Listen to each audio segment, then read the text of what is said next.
Catholic Michael Knowles is more pro LDS than KSL at this point. This is gonna be the best day ever.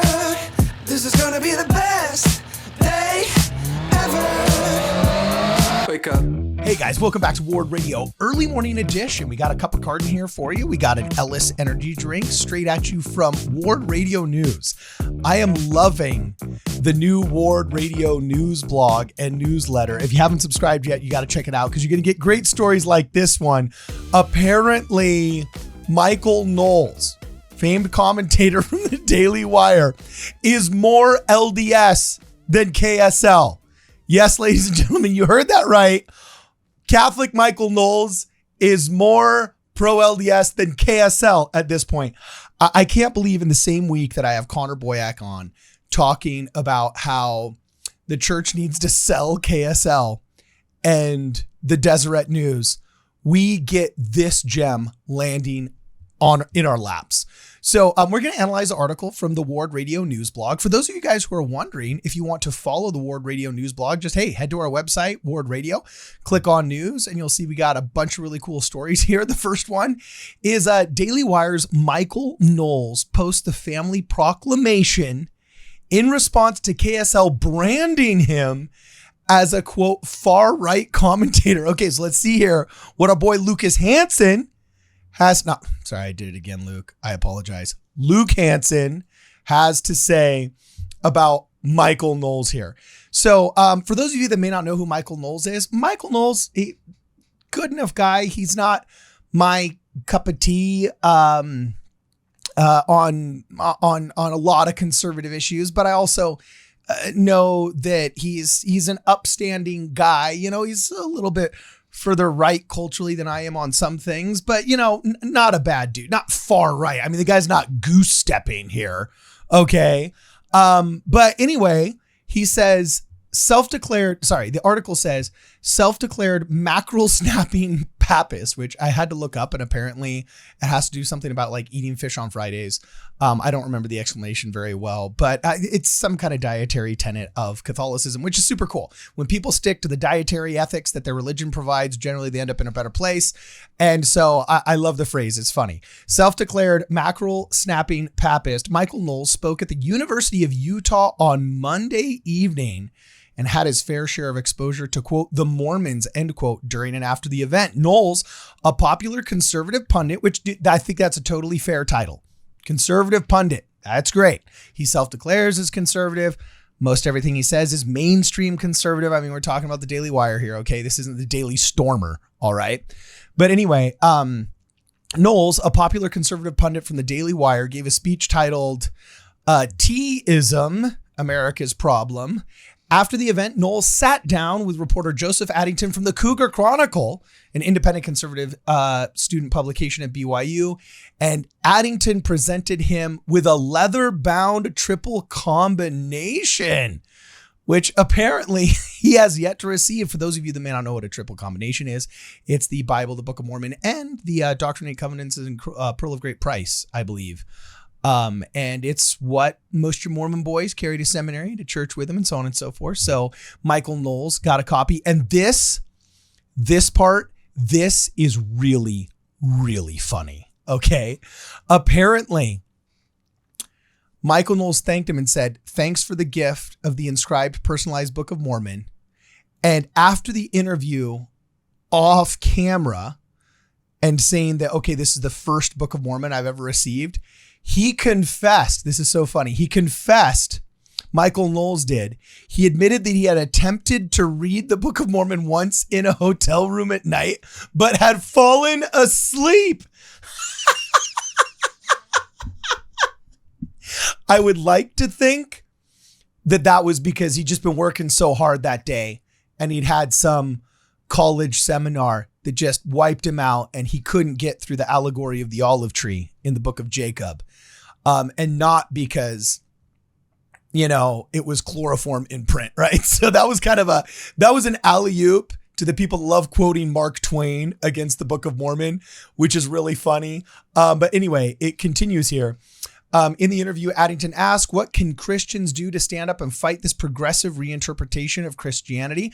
And Michael Knowles said something really interesting, that one needs some authority. And this is an area where the Mormons and Catholics, I think, might have a little clearer insight than some of our other brethren in the faith. So this is really interesting.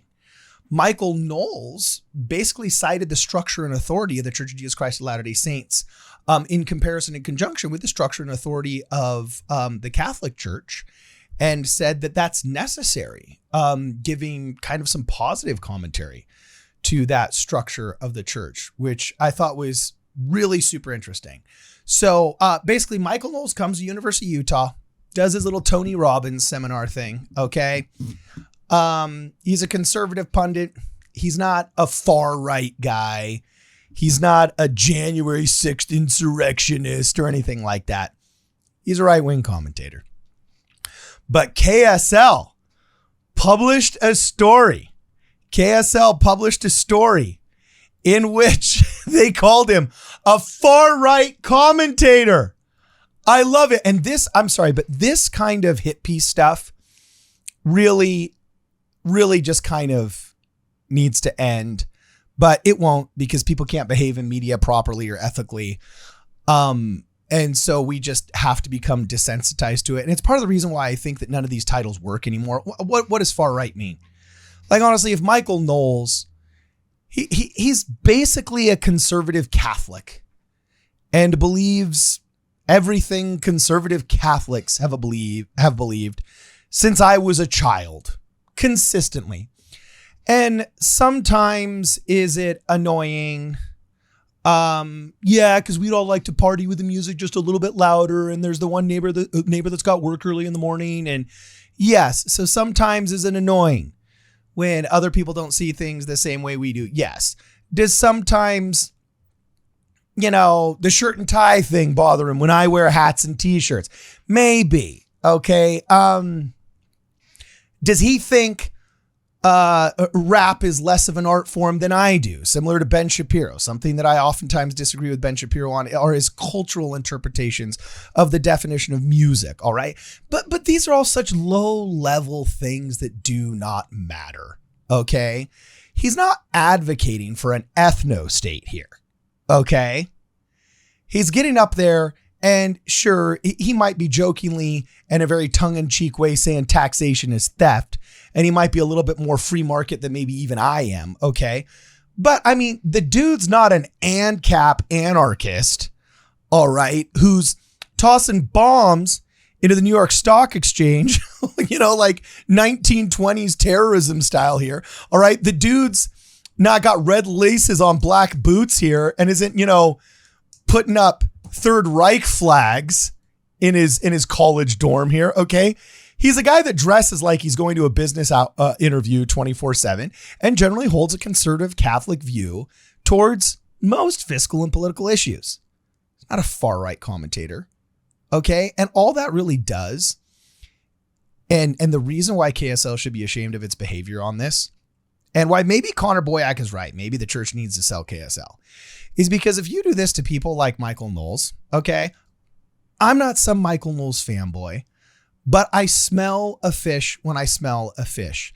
And this article was a lemon, and it's just another scratch in the social fabric, because if you call people like Michael Knowles, who is simply just a conservative Catholic, okay, if you call him a far-right commentator, which is a pejorative that we give people who believe in violence based upon ethnicity. That's a pejorative we give monarchists who fought revolutionary. Okay. This is a really wild, very bad and negative title that could be given to most modern, like neo-Nazi, shall we say. Okay.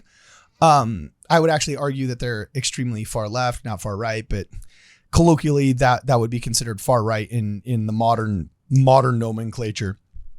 And if we're giving people like Michael Knowles the title of far right, well then what are the Nazis up in those compounds in Coeur d'Alene, Idaho? Okay. Like, what do you call the actual people that are calling for an ethno-state? Like, what do you call those?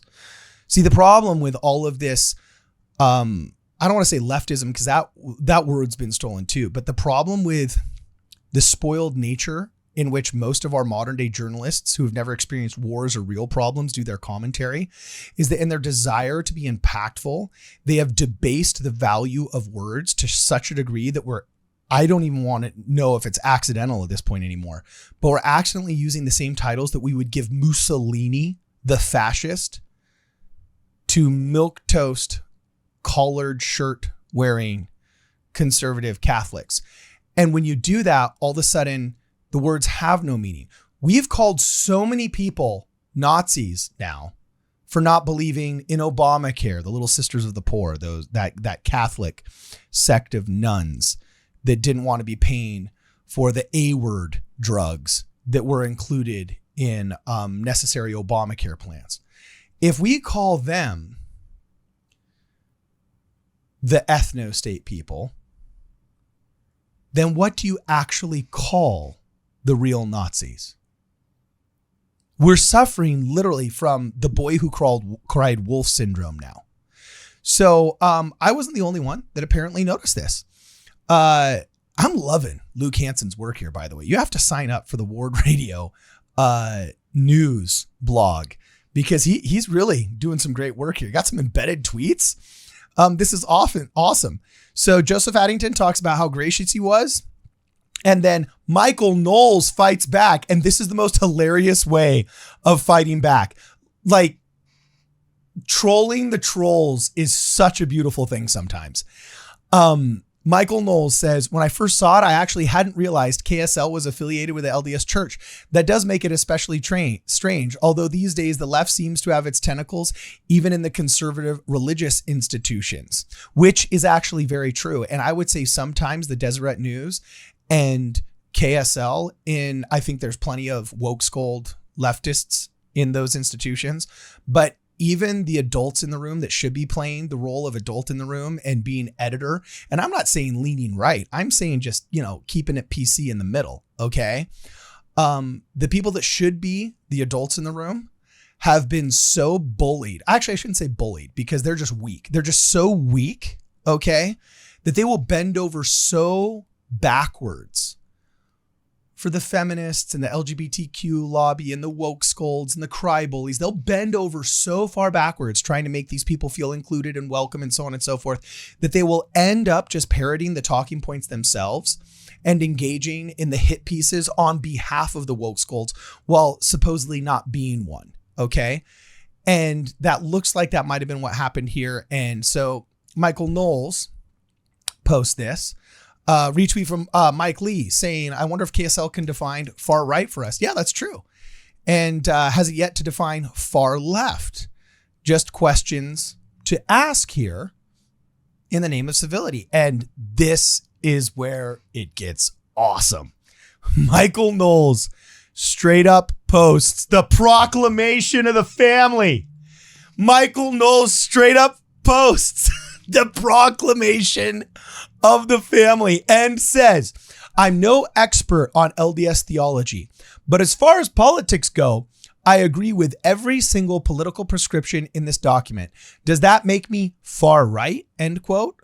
LDS far right in quotes, or KSL.com far left and out of step with its putative church. That is so funny. And at the end of the day, Michael Knowles just showed the glaring blind spot of all of this cruel progma. And I don't mean Mormons or members of the Church of Jesus Christ of Latter-day Saints who happen to be progressive and left-leaning, because there's room for that. There's room for what some people call the social gospel. There's room for very left-leaning ideas in terms of economics and how we order our society and so on and so forth within the bounds of Christianity that should be considered. But the difference between members of the church who happen to be progressive and progmos, as they're called, is the priority. There's people that put their politics first ahead of God, and thus their politics become a false idol. And so the big blind spot that those people have created is that the progmos and the woke scolds, and call them whatever you want to call them. Okay. Whatever title you want to give them, the cry bullies, the not Karens, because that's generally considered a conservative pejorative. But anyway, when the cry bullies have been screaming from the rooftops that the family proclamation is right wing and far right and is abusive and is the patriarchy in print and all this other crap that they've said that literally makes it sound like the Communist Manifesto mixed with Mein Kampf all in print. Okay. When you say that and beat that drum for 20 years, like they have in an amplified fashion over the past 5 years, you create a system in which, okay, this milquetoast basic how we order a family effectively document is now in the same camp as this milquetoast generally conservative Catholic. And we've now created a system in which there's an entire generation of young people that when they hear pejoratives like far right and fascist and Nazi and all this other stuff, okay, they now have been trained like Pavlov's dogs to think, oh, so it's milquetoast and basic and actually common sense. So middle of the road, basic, common sense things are Nazi, fascist, and all this other horrible stuff. Wow, I should look more into fascism. Yeah, because I want more common sense in my life. That's literally what, I don't even want to call them the left because I'm a liberal person.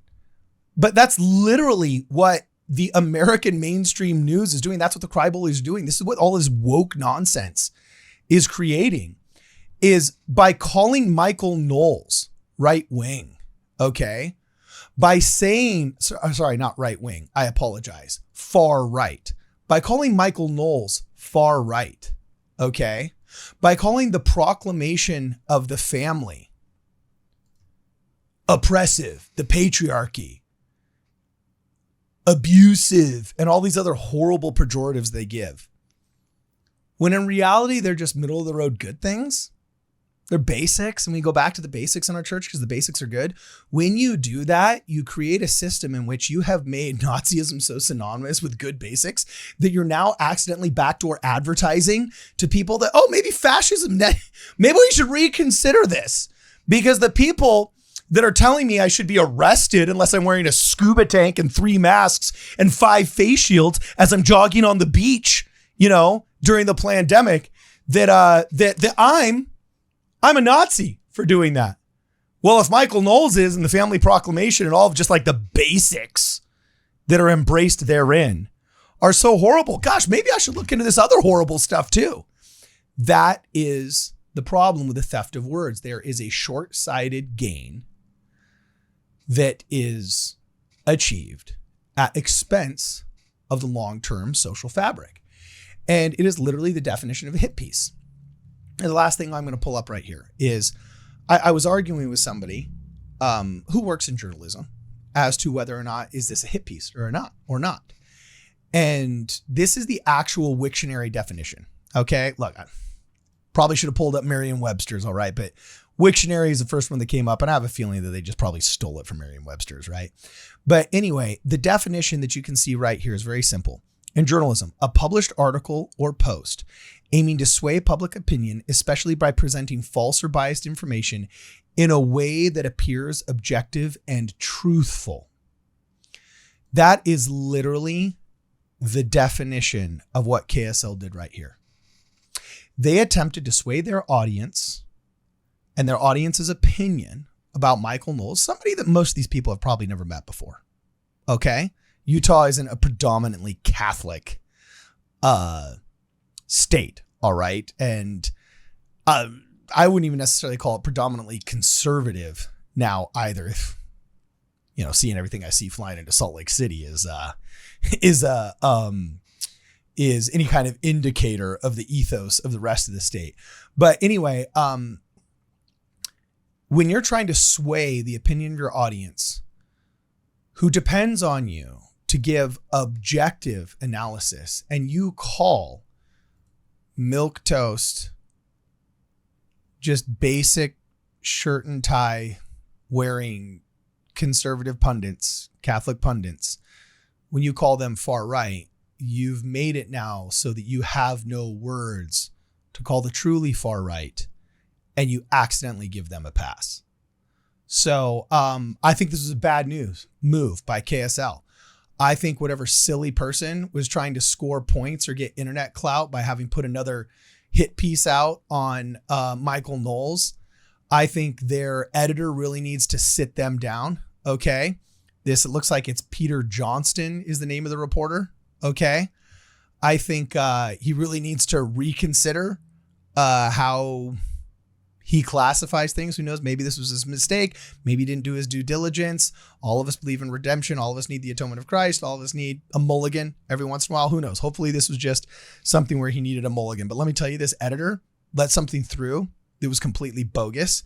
And this does damage to the brand and now makes it so here's just another example of a reason why I shouldn't trust KSL. All right. I read KSL when I was in college at BYU. Their classifieds were cool. They seemed mainstream enough to be trustworthy. But after this, I'm like, come on. If you're going to be saying this about Michael Knowles, what are you going to, do you know how many times I get called far right? And it's absolutely absurd. So anyway, let us know what you guys think. Does Michael Knowles deserve what he gets? Is he truly the definition of far right? I actually have a question for any of my liberal viewers, because I know there's a lot of people that watch my channel that are actually more of the left-leaning persuasion. And I would be curious, can you answer Mike Lee's question of define far right? Okay, well, also define what is far left. In the words of Jordan Peterson, we all know what happens when the right goes too far, but what happens when the left goes too far? So I'd really appreciate it if you guys could, in the comments below, let me know what you guys think. Well, what are these definitions? The words have been stolen. We need to take them back. So let's define them the way that we see them, or we think they should be defined. Either way, if you haven't signed up yet for the Ward Radio news blog, please make sure that you check us out at wardradio.com and you put your email in the newsletter bar as well. At the bottom of the homepage, we also have a weekly newsletter that goes out that I'm sure you guys are going to enjoy as well. So either way, let us know what you guys think in the comments below. And as always, for this and more, please check us out at wardradio.com. This is gonna be the best day ever. This is gonna be the best day ever. Wake up, top of the morning. The bacon is crispy, the coffee is pouring. My meditation is peeling an orange. The bank says I'm already scoring.